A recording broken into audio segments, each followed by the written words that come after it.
शिक्षकगण और मेरे प्यारे साथियों, आप सभी को मेरा नमस्कार। मैं कक्षा 9वीं की छात्रा आज आपके सामने नारी सशक्तिकरण जैसे महत्वपूर्ण विषय पर अपने विचार प्रस्तुत करने आई हूँ।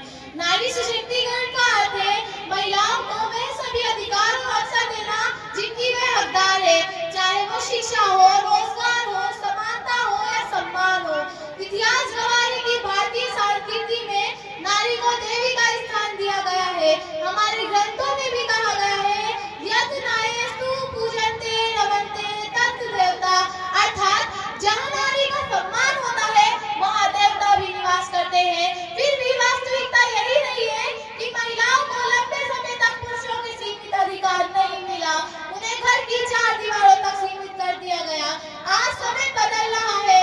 आज महिला केवल माँ, बेटी, पत्नी या बहन की भूमिका में ही नहीं बल्कि डॉक्टर, इंजीनियर, वैज्ञानिक, नेता और कई भूमिका में समाज को नई दिशा दे रही है। नारी सशक्तिकरण का साधन और बड़ा अधिकार है शिक्षा। ये